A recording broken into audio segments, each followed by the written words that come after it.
gusto ko lang magbigay din ng opinion na sinasabi nitong isang bishop po natin, no? Nirerespeto po natin yung mga simbahan, no? Meron kasi siyang sinabi para sa akin nakatukoy sa isang tao, which is yung president natin. Kung basahin niyo yung kabuuan mga ka-BBM, sabi niya sa ating bayan ngayon may mga ayaw bumaba kahit mali na at bistado na. Ayaw bumaba kahit pahirap na sa bayan. So meron siyang ayan. So basahin mo lang dito yung kabuuan, post ng News 5, no?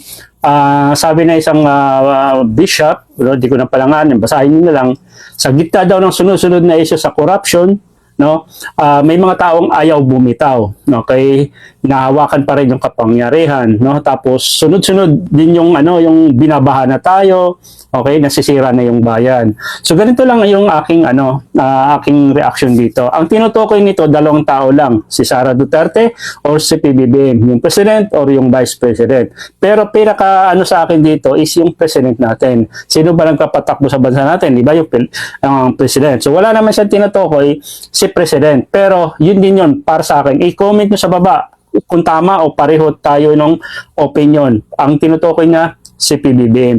Ngayon, ang tanong ko sa iyo, Bishop, sa loob ng 2 years ni PBBM, yung sinasabi mong binabaha, yung mga flood control, natatapos ba agad-agad yan in just 2 years? Tandaan nyo, Bishop, may mga administration pang nakaraan, no? Tulad ng mga Duterte administration, doon nagsimula ang yung mga ghost project, yung mga flood control. Tapos ngayon, binabaha dahil doon. So sa loob ng 2 taon ni PBBM, ganun-ganun ba agad? Tapos yung naghihirap yung bayan, noon pa yan, talaga naghihirap yung bayan kasi may corruption. Agree ako sa mga corruption, marami talaga mga politiko, kahit yung administration na ito, marami talaga mga politiko. Kahit sa tabi-tabi lang ni PBBM, naniniwala ako, meron talaga dyan, no? Mapa Duterte or mapa Marcos administration, meron talaga yung corruption. Pero kung nakapoint ka doon sa isang tao, which is si PBBM, pababain mo, simpleng tanong, sinong ipapalit mo? Si Sara Duterte? At alam nyo naman, yung ni Sara Duterte, di ba? Alam nyo, may mga kaso yan, may mga impeachment yan. Di ba? Yun ang ipapalit. Yan ang mahirap kasi sa atin. Gusto nyo, pababain agad yung presidente. Ang tanong nyo kasi, dapat may tanong, sino yung pwedeng ipalit natin? Ang ipapalit ba natin? Mas magaling ba dito sa itatanggalin natin? Baka hindi. Baka mas lalong lulubog. Nakuha nyo? Madali magsabi, ibaba ka na, PBBM resign. Di ba? Common sense. Sinong papalit? Siyempre yung vice president. Oh, di ba? Tapos ngayon, magre-reklamo naman kayo pag yan ang nakaupo. O sinong tatanggalin nyo na naman? Di ba? 2 years pa lang si PBBM, hindi pa tapos yung kanyang termino. Hayaan mo muna matapos yung kanyang termino. Huwag nyo agad yung tanggalin nyo agad.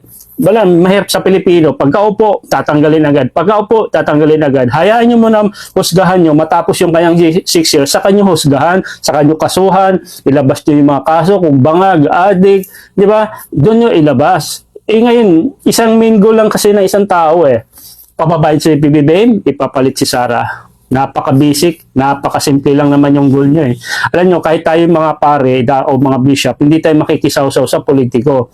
No? Kasi hindi natin alam, yung mga politiko din, ay yung mga pare, hindi natin masabing bayaran o ano. Diba? Napapagkamala kayong bayaran kasi ka dun sa kabila, di ba? So, para sa akin, hindi, katoliko din po tayo, no? I-respeto po. Pero bilang isang Pilipino, may reaction po tayo kasi isa po yung tinutukoy nyo which is yung si PBBM. Sino bang leader, di ba? Si PBBM supporters tayo, hindi tayo papayag. Kaya kung mababasa nyo sa comment section, binabas, ito si Bishop, no? Yan talaga karamihan ng mga mindset ng mga Pilipino. Pagkaupo, gusto pababain. Yung mga natalunan, gusto pababain yung nakaupo, di ba? So, walang mangyayari sa bansa natin. Hindi uunlad.